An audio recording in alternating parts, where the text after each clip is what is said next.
The amygdala is pure survival instinct, and you can leverage this instinct to get people to take action in your practice and to increase your overall sales in an ethical manner, but in a way that gets people to take the action that they want to take, that they should take, but have not had a reason to take. Practice perfect. Actionable business information to take your medical practice to the next level. Now, your host, Nick Dumitru. Welcome back to another episode of Practice Perfect, the podcast for medical professionals, doctors, and anybody running a professional services business as opposed to a bricks and mortar store. On today's episode, we're going to discuss how to get buyers to take action now. One of the hardest things to do in a practice, in any kind of professional services business, is to get buyers to take action. In the absence of a reason to move, people tend to stay still. So we're going to discuss a very important principle today. On episode number 1, we discussed scarcity and using it to get people to take action. I had several questions about it, so we're going to go deeper into it today and find out what it is and why it works.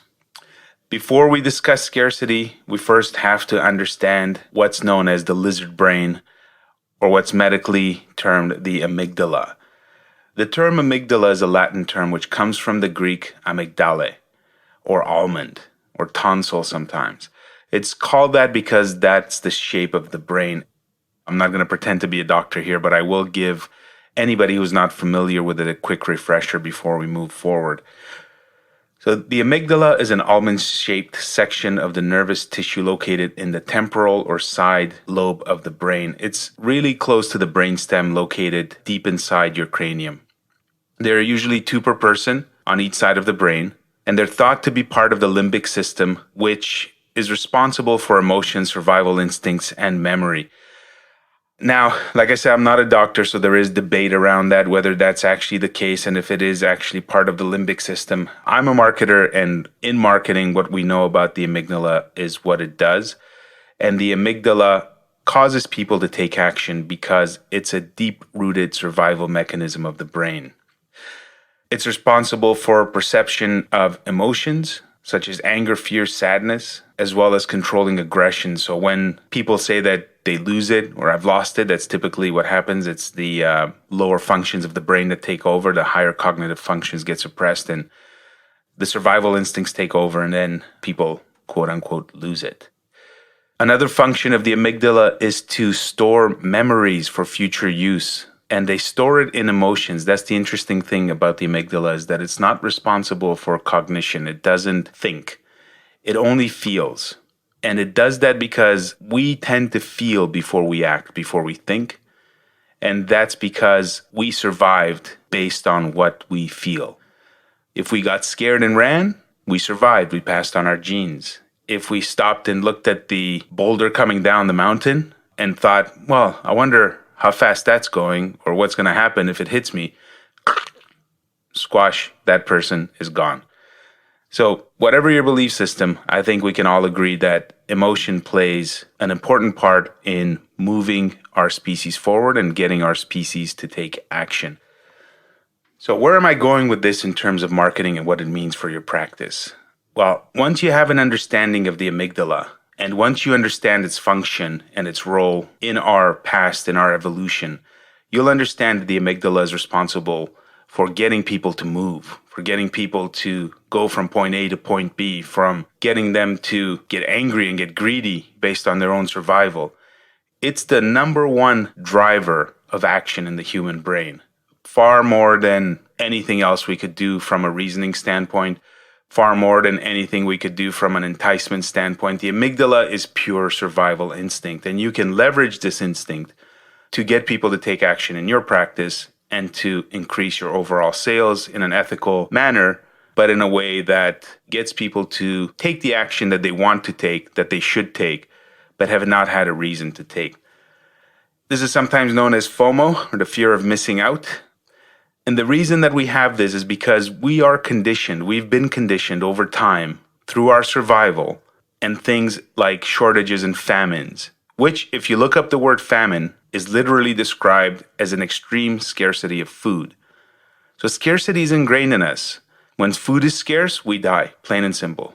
For the amygdala, it's literally that simple. The amygdala doesn't reason, it doesn't judge, and it doesn't rationalize. It just acts to preserve life. And when in the past we've had famines, we've had a shortage of food, rats got into our food supply, there was a disease, anything that caused a shortage of any kind, it can be water, it can be food, typically led to death. So we are deadly afraid of dying from a lack of things. Now, you don't have to take my word for it. You don't even have to Google it. You don't have to verify this in any way if you have access to children. If you've got access to children, you can see this for yourself and you can prove this for yourself. What I want you to do is find a young child and put a bowl of marbles in front of them. Make all the marbles one color. Don't pick their favorite color, right? You're going to handicap yourself. Pick colors that they're not particularly interested or disinterested in, average colors. Have that bowl full of the same type of marble, the same color, the same texture, the same material. And in that bowl, on top or amongst them, place another marble that's visible of a distinctly different variety. Something of a different color or anything that makes it a little bit unique, but nothing overly special. Ask the child to pick a marble out of the bowl. Tell them they can only have one and see which one they take. Then what I want you to do is reverse that process. Take that color marble that they picked, fill the bowl with those, and make only one of the other colors the singular marble in the bowl. And then repeat that. What you'll find most times is that the child will pick the singular marble because it's scarce. There's no other reason. Children aren't thinking about it. They're not out to deceive you. They're acting purely on emotion and the amygdala, and that's showing them that this particular item is scarce, therefore you should hold on to it. It's so ingrained in us that it's built in at a genetic level. And you can use that in your practice to move people to action and to make more money. So let's dive into how you can create scarcity to move buyers forward. We're going to discuss a few types of scarcity now. When talking about scarcity, they all really fall into a couple of basic groups, and we're going to talk about those three today. There's more if you want to break it down and really analyze it, but for the sake of simplicity and for something that you can take action on today, you could literally go to your practice and start implementing these items today. We're going to just segregate them into a few buckets. Those buckets are time scarcity, availability and quantity, and exclusivity. And let's get into each one of them now. So let's start with time scarcity. Time scarcity is used when you've got a deadline of some sort. So let's say that you've got a Black Friday sale or a Christmas sale, or you've got a special get into spring event or a summer madness. Anything that's got a reason for you to end it, especially if it's a holiday or a special date or it's your business's anniversary and you're celebrating it, or you've got an open house one day only.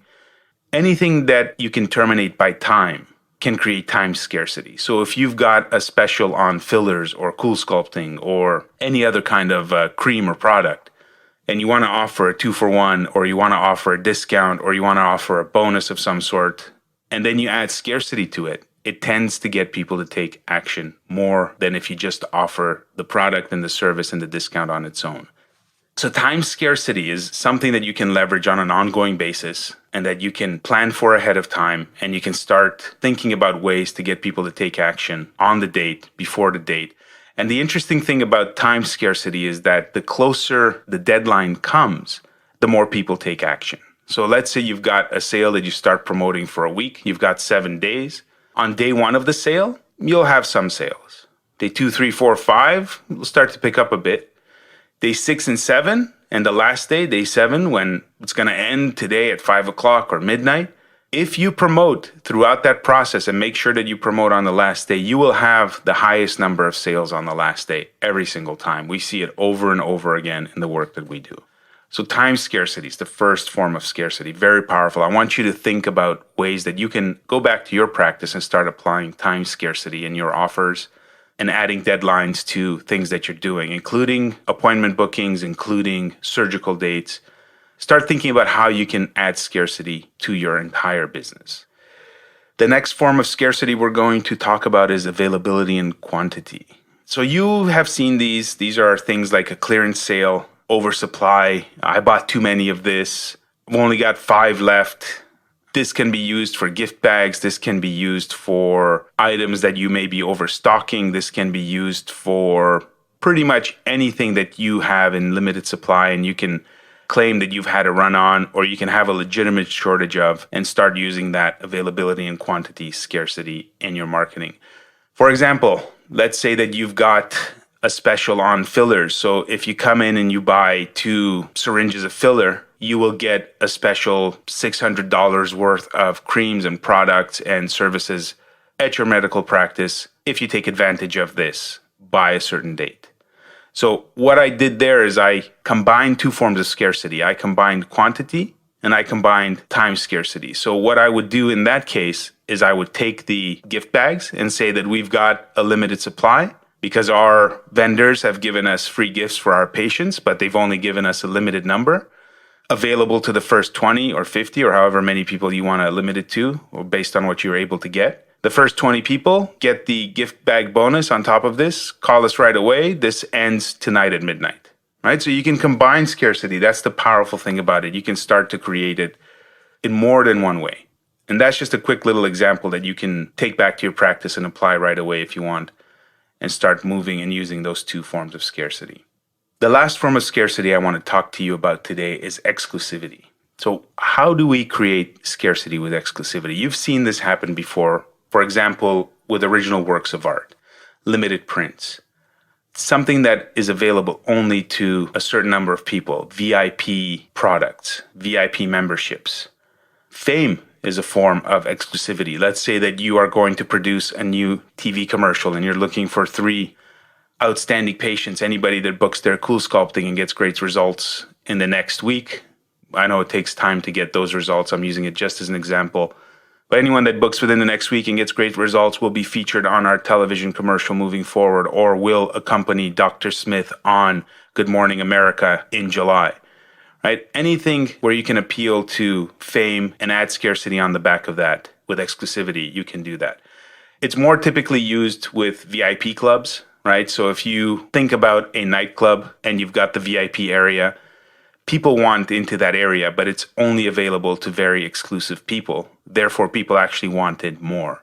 So it's a form of scarcity where only a limited amount of people can get in there. And if you do the right things, jump through the right hoops, know the right people, pay the right amount of money, wear a short enough skirt, you can get into that group. And you can do this in your practice as well. You can have VIP memberships for people that buy more, for people that refer more, for people that are more valuable to your practice, and you can get people to work towards that exclusivity, get them to work their way into it and want it more. Because generally speaking, the less that we can have something, the more that we want it. The less access we have to something, the more we want that thing. It doesn't matter what we have. There's a reason why the saying, the grass is greener on the other side of the fence, was invented. Because the grass is always greener on the other side. Because people are always looking outward and comparing. And if they can't have it, they want it. And you can use that mindset. You can use the amygdala to your advantage. You can use that psychology, that base human drive to move towards or away from something to your advantage. So I want you to start thinking about your offers. I want you to start thinking about your newsletters. I want you to start thinking about the advertising that you're putting out. If you're not using scarcity in any of them, not only are you missing out, but you've got a huge opportunity to start doing better, to start getting them to perform better, to start getting more people to take action and take advantage of your products and services. Beyond the promotion, I want you to start thinking about how else you can use scarcity. There's an additional form of scarcity. There's an additional way to use it that a lot of practices don't take advantage of because they tend to hire good-natured employees who try to serve the client as best as possible. And in doing so, they may be giving the client a way to not take action on something that they really wanted and something that would change their life and improve their life forever. I'm talking, of course, about the reception area.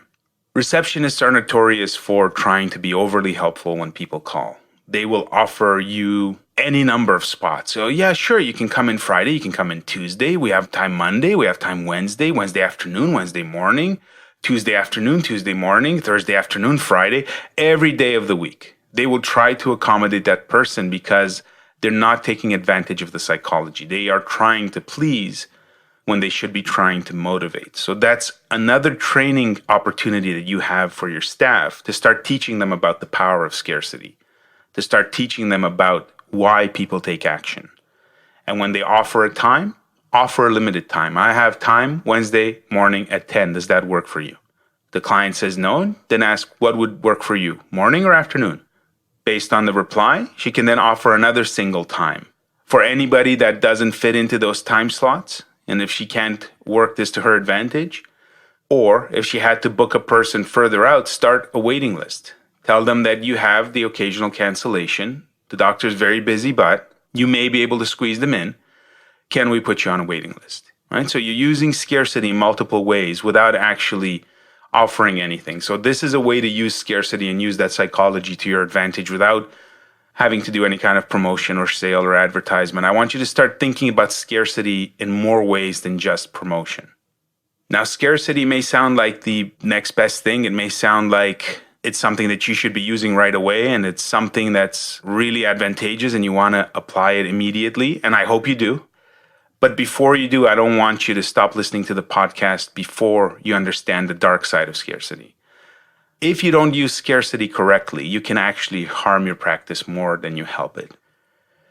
The first thing you have to keep in mind is that you never want to create false scarcity. If people understand that your scarcity is an illusion, or they feel like it's an illusion, it can come off as trickery. You can come off seeming dishonest, like you're just out for the money, and they won't take action anyway, and it'll hurt your reputation at the same time. So if you're going to create scarcity, I want you to create real scarcity. I want you to reach out to your suppliers, and I want you to get things for your gift bags. And when you have those gift bags, they will genuinely be of a limited supply. Now, in future podcasts, we'll discuss how to handle what happens when you run out and how to deal with the overflow, but we'll save that for another time. I also want you to start thinking long-term. Your practice is a marathon. It's not a sprint. If you have a deadline, you have to stick to the deadline.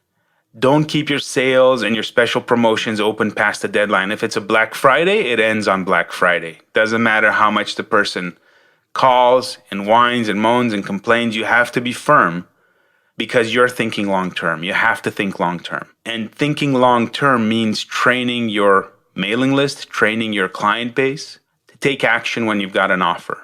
Because if they get the impression that they can always call after the fact and still get their rain check, just get anything anyway, the next time that you have a promotion, it won't work.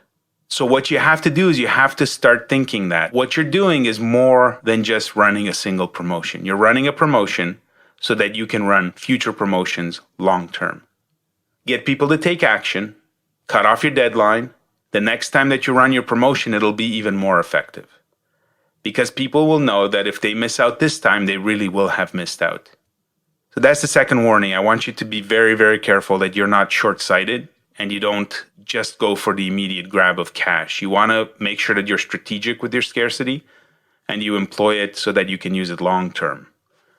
The other thing you don't want to do with scarcity is use it too often. Understand that if you're running weekly promotions or constant ongoing specials, that you're training your clients to only buy when there's an offer on the table, when there's a discount. Now, there's two sides to that coin because that is a valid strategy. You can use discounting as a strategy to grow your practice, but that has to be a strategic decision. Don't fall into the discount mentality because you started using scarcity. If you're going to use scarcity and you've got a plan to do it weekly or monthly or ongoing, you want to make sure that that's a strategic decision that fits into your marketing plan and that you're applying that consistently and that you understand what happens with scarcity offers, that you have this feast and famine cycle, which is perfectly fine because you can do really well on holidays, you can do really well when you're running your promotions, and you can get people to take action. But you have to understand that the dips will be there. And you will tend to have slower periods during those cycles, between those cycles of promotions. So if you don't want that, make sure that you run your scarcity offers only when they're valid. Run them planned, periodically. And when you run them, make sure people understand that it ends and they won't come again for quite a while. I hope that was helpful. I hope that you start to use time, availability, exclusivity in your practice. I hope that you go back to your practice and start brainstorming with your staff and start thinking of new promotions and new ways to start using scarcity. I hope that you evaluate your promotions that you're doing now online, your Facebook ads, your Google ads, everything that you're doing. You can now start to employ some form of scarcity, including your reception area, including your surgical dates, including the closing process in your practice when people are deciding whether to take action or not after they've seen you for a consultation. I want you to go back to your practice. I want you to start using these techniques. I want you to report back. Come onto the podcast website. Let us know how things are going. Comment in iTunes, comment on Google if you're listening on Android, and let us know how things are going. I wish you all the best, and I will see you on the next episode. Thank you, and good day.